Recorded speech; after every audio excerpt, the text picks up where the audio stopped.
today we will think about inheritance and variations, principles of inheritance, principles of variation, that is genetics. Dear students, the basic questions in your mind might be that why the offsprings are identical to some extent with their parents, and at the same time we can ask that why offsprings, they are not the Xerox copies or the photocopies of their parents, means why they have got the variations with their parents, and even the siblings, why they are having some close proximity and why they are having some differences or variations. So this inheritance and variation, that is an part and parcel of genetics, which we are going to see today. At the same time, you may ask that why does an elephant or an animal like dog give birth to the puppies resembling to themselves? Okay. The same time, why does a mango plant, why does a mango seed germinates and grows and resembles to a mango plant? Okay. So what is genetics? The branch of biology dealing with the inheritance of characters, variations of characters from parent to offsprings. What? The branch of biology dealing with inheritance of characters and variations of characters from parent to offsprings, that is genetics. And what is inheritance? As I just told you, the process by which characters, we will discuss what is the meaning of characters. Present day, these characters, these Mendelian characters, dear students, they are nothing but they are the genes, are passed on from parents to offsprings. Offsprings means just a son or a daughter of a father is the offspring. The same way, your father and your mother, your father is the offspring of his your grandfather and grandmother. Okay? So, this is the variation, the degree by which progeny differ from their parents, it is the variation. Okay? Now, dear students, we call this Gregor Mendel, simply you can ask Mendel as the father of genetics. Why do we call Mendel as the father of genetics? Dear students, he did a lot of work. Basically, he was not a science student. He was not a student in genetics. But he did a lot of work on the scientific lines. What he did, he planted Pisum sativum, that is the green plant, sweet pea plant, and what he observed a number of things, and he statistically computed the data, compiled the data using the mathematical equations, you can say, and on the scientific basis he computed his data and he gave his data in which year? His birth time is 1856 to 1863. But dear students, to your surprise, during the lifetime of Mendel, he was not paid any attention, but later on during 1900, his laws, what he gave the laws of inheritance, which we will learn very shortly, the law of dominance, the law of acquired characters and segregation of characters, and law of independent assortment. Basically, he gave 3 laws. So these 3 laws were later on reinvented by 3 scientists, that is De Vries, Teschmark and Corres. Later on, they did their work separately, but they came to the same conclusion which the Mendel has given in his lifetime.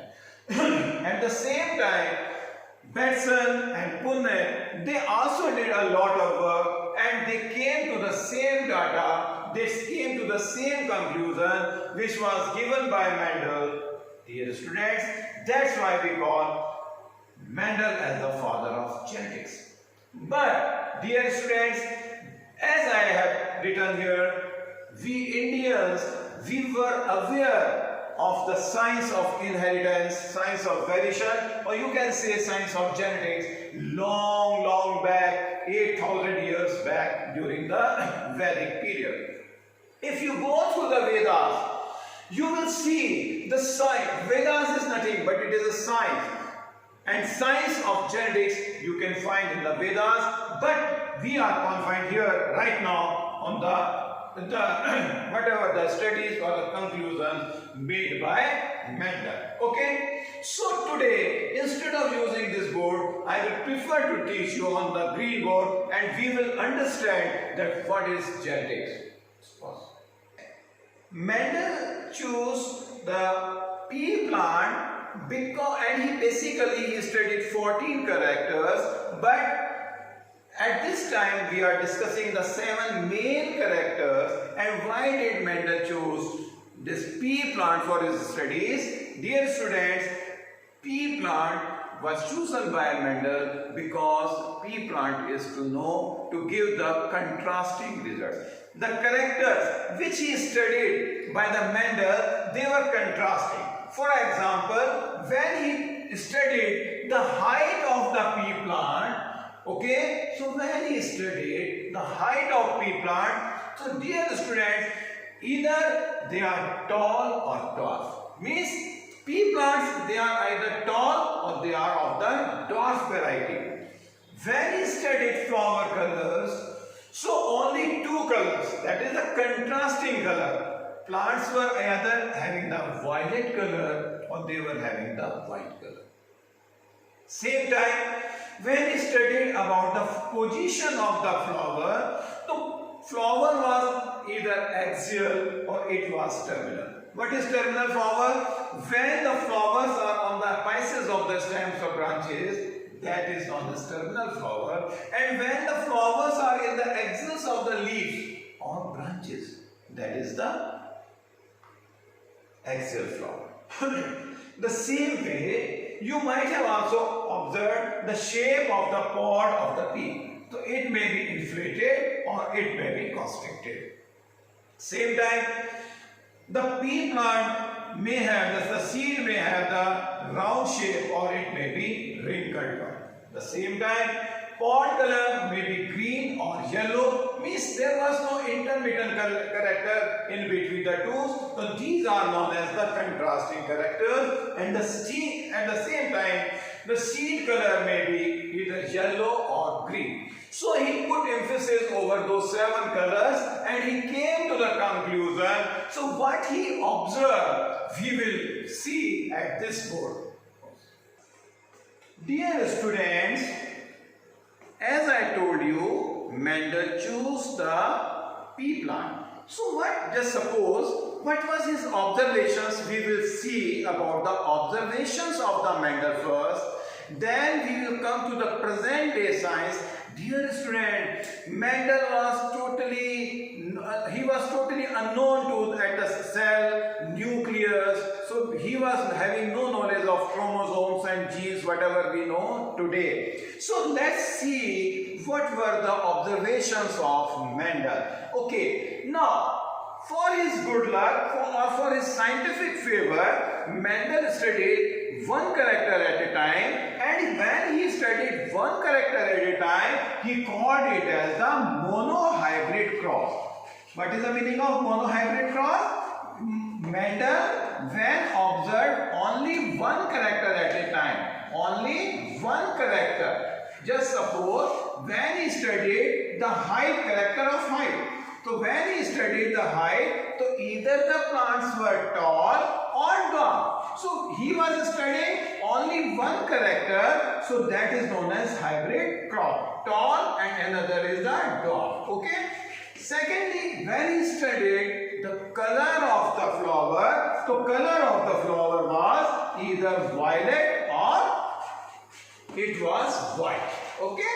So these type, when he was considering only one character at a time, so such type of character crosses are known as monohybrid cross.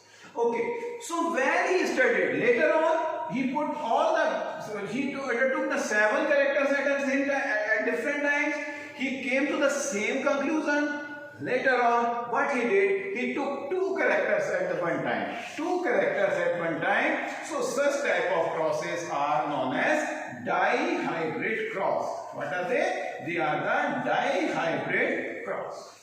Okay, so we will study one by one that what he did and what he achieved. Okay, now just suppose when he crossed. Now what he did, one is the reciprocal cross. What is the meaning of reciprocal cross?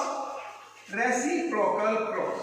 Dear students, what he did, just suppose he took a tall plant and he crossed it. देखिए, in genetics also, like mathematics, we will use certain symbols.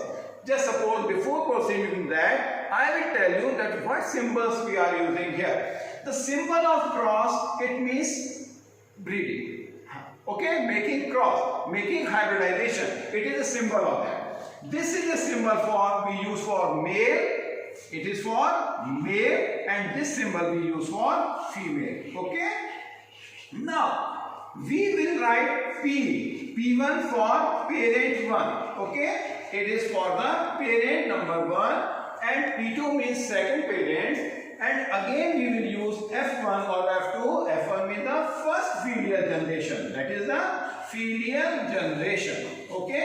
Filial generation. So F1 is the first filial generation. Means after crossing, the first progeny which we will get, that will be the F1 generation. And after crossing or after self-crossing or intercrossing, then if the second generation is coming, so that is the F2 generation.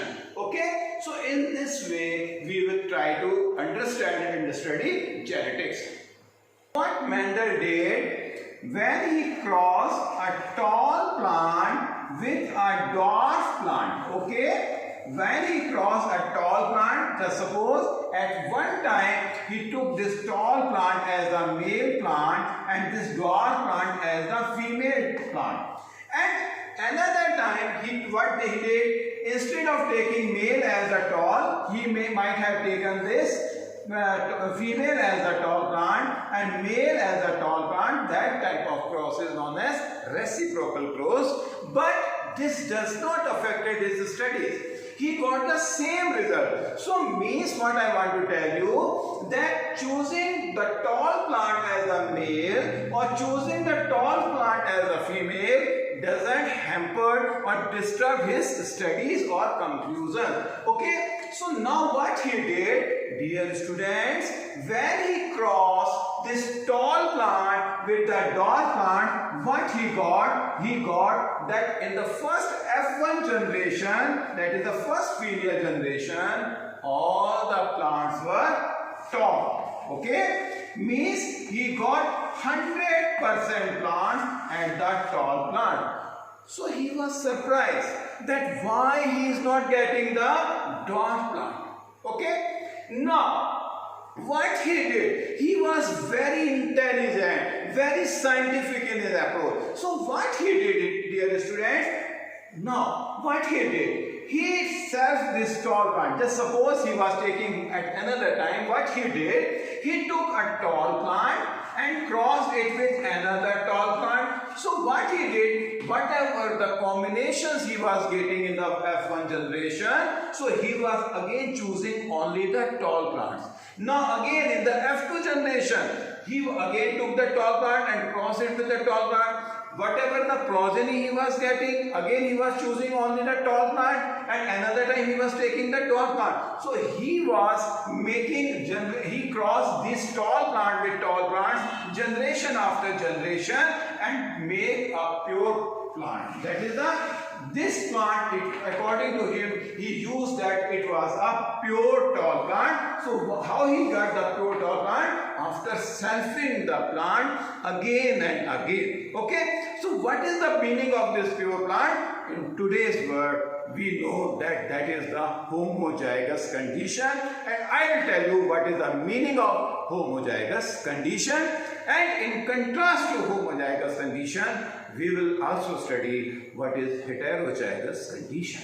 Okay, now coming back, when he crossed tall plant with the dwarf plant, he got all the plants in the F1 generation. He observed that all the plants, they are tall, that is 100% tall plant. So he observed that he was surprised that why the plants, they are not dwarf.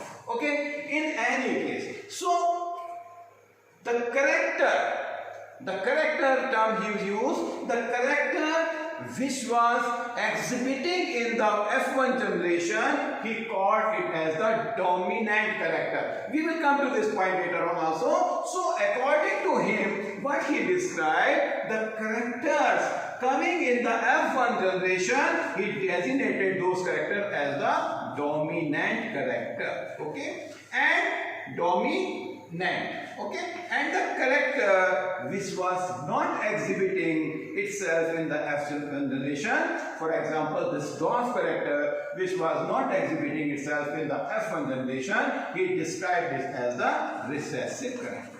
Okay. Okay, so he called it as the recessive character. Now, what he did? Later on, when he crossed this tall plant with another tall plant of F1 generation. So what he did, he made the F1 offsprings as the P2, second parent. So this time, dear students, to his surprise, what he observed when he crossed this tall plant with another tall plant, this time, to his surprise, he got 75% tall plant and plus 25% dwarf plants. Okay? So he was surprised that the tall character, which he described as the dominant character, so when he crossed a dominant plant with another dominant plant, to his surprise, he got the recessive character, and he said that gametes maintain their purity and they segregate, and this was his second law, the law of segregation, which we will study in just now. Okay, so this was his law of dominance. What was the law of dominance? When he got all the offsprings in the F1 generation, 100% of one type, he described those character, that character as a dominant character, and he gave law of dominance. Okay, getting it? We will come to the scientific reason that why he got it. In second generation, dear student, come back. When he crossed this tall plant with another tall plant, to his surprise, he got in the F2 generation 75% of the dominant type, but this time recessive characters were also exhibiting itself, and he described it as a law of segregation or purity of gamete. Okay? Now, law of dominance. What is law of dominance? According to Mendel, when two homozygous individuals, basically I told you Mendel was not aware of the homozygous, but instead of using the homozygous, he described it as the pure. When he crossed two homozygous individuals with contrasting character. Contrasting character means either the plant is tall or it is dwarf, or the flower is violet or white, or the flower is axial or flower is terminal. So these were the contrasting characters. So as I told you, the character that appear in the F1, that is the first period generation, is dominant, and all the offspring have that character, and such character is known as dominant character. Now, students, Mendel at that time, even he was not aware of the cell structure, he was not knowing about the nucleus, but today we know, as I told you, he was unaware, but we know about the nucleus, we know about the chromosomes, we know about the genes, and we know about the DNA, the hereditary material. But Mendel was so intelligent that he computed all his data in very statistical way, in a very scientific way, and still his observations can't be denied. So, what was the factor responsible for his success? Now, students, just suppose when he took a pure tall, that is tall plant, just suppose, and cross it with the dwarf. So, students, what is the meaning of tall? Tall means homozygous conditions. Okay, now come to one more term, that is allele. As I told you, students, most of the organisms or the genes, they are having two counterparts. Mendel was lucky because Mendel was getting two contrasting characters. One was either tall or dwarf, violet or white. Okay, so now every gene comes in two combinations, and that is known as allele. Okay. Now what we did, we represent, as I told you, just like mathematics, we also explain the biology in terms of symbol. So to express a dominant character, we use capital letter. For example, just suppose capital T or capital T and small t. So what is the meaning of capital T? That it is dominant. And what is the meaning of this small t? That it is a recessive character. Okay? Now, just listen to the story. देखिए, what happens, dear students? There are two types of characters. First is, you know, that the morphological character, the outer appearance of anything. Okay, just a plant may be tall, that if it is exhibiting that it is tall, that it is the phenotypic character. So what is that? Phenotypic character. Or phenotype. That is the morphological or outer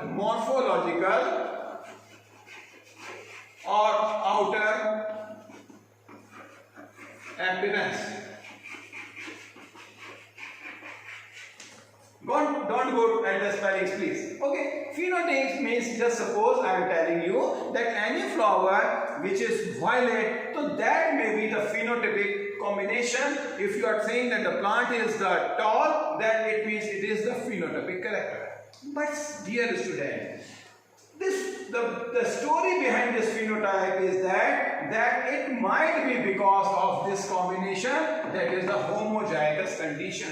A plant may be phenotypically tall or violet because of its a homozygous character, and that may be that the plant may be having both the alleles dominant. Okay, when a plant is having both the alleles dominant, that is T and capital T, so this is the homozygous condition and this is the genotype of this plant. Okay, now this plant may be tall, dear student, again because of heterozygous condition, allelic condition.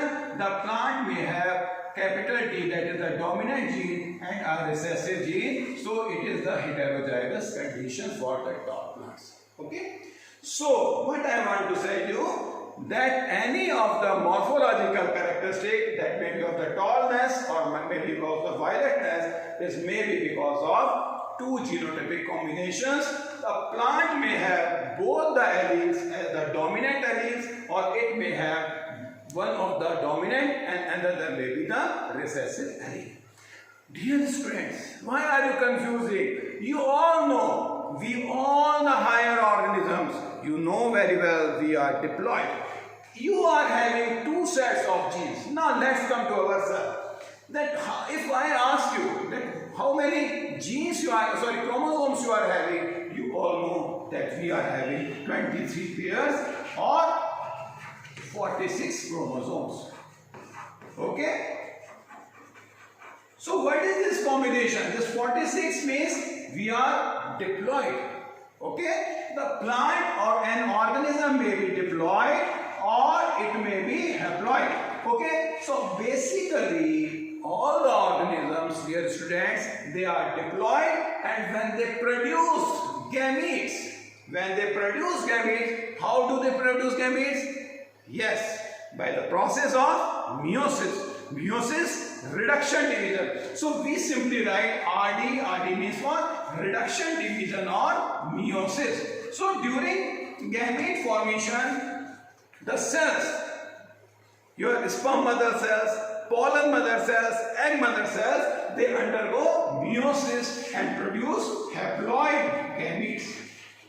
They produce haploid gametes. We will see all these things very seriously and sincerely, so as to get right concepts, have to have the sound knowledge. We learned about the diploid, means when the organism is having two sets of the chromosomes, that means diploid. All the higher organisms, they are diploid, and their gametes formed by those organisms, that is because of the meiosis, and that is the haploid. Okay, so in haploid, or in, you can say, in gametes, there is only one allele. There is not a pair. It is, the allele will be single. So at that time, the allele may be the gamete may be either having the capital T or the dominant character, or it may have the recessive character. Are you getting what I want to say you? Then suppose if a tall plant is there, so it may be because of, we will see both the things, it may be homozygous in this character. So dear students, when this tall plant will go, which meiosis will undergo reduction division, when it will go reduction division at the time of gamete formation or gametogenesis, so it will undergo reduction division or meiosis. And what it will do, it will form haploid gamete. So it will have either capital T or it will have the capital T type of the gametes. Okay, so these are the haploid and these are the gamete. Haploid gametes. So as the parent is homozygous, as it is pure, it is having both the alleles as capital T, that is dominant tall and dominant tall. So it will have both the gametes as capital T or capital T. Now, in the case of heterozygous condition, just listen. In the case of heterozygous condition, just suppose a plant is or animal is having capital T as the dominant character or small t as the dwarf character. So when it will undergo meiosis, it will form two types of gametes.